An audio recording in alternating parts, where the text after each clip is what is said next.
So for my travel-based practicum, I made a journey to Izumo, the land of the gods.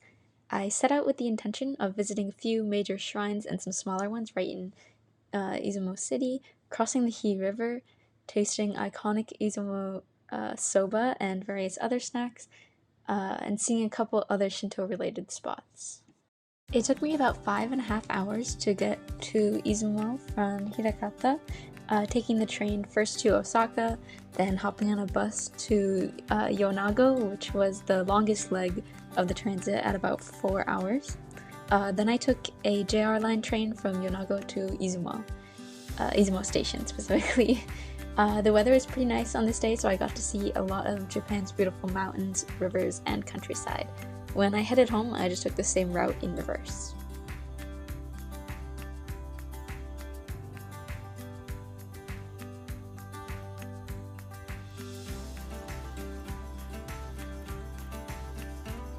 I first stopped by the guest house that I stayed in, and then headed out to grab soba at a spot nearby.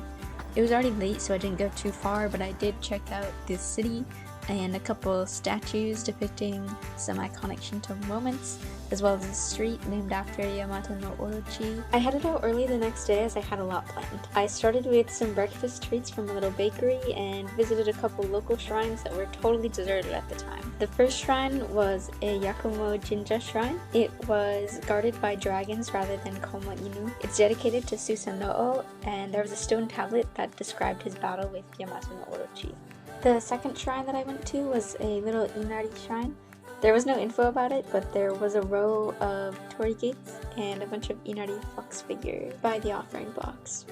The third shrine that I visited was Hiyoshi Jinja Shrine, which was in the center of town but raised up on a little hill and surrounded by trees, so the atmosphere was super peaceful.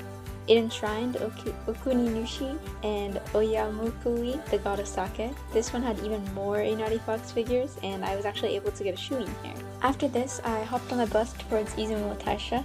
Before heading in, I checked out the nearby shops, got a Magatama necklace, and couldn't resist creme brulee taiyaki.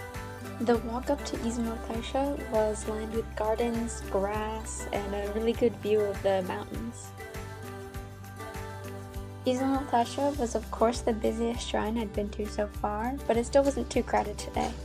I spent a long time walking the grounds to see every angle. Izumo Taisha is dedicated to Okuninushi, and there's also a bunch of cute little rabbit statues all around. Got an Emma and a happiness bell, and of course a shoe-in. On the way out, there's a big metal bowl and a horse that everyone was patting for good luck. I then walked down to Inasa Beach and Bentenjima. This is where the gods are welcomed to Izumo every year. Despite the clouds, it was a really nice view.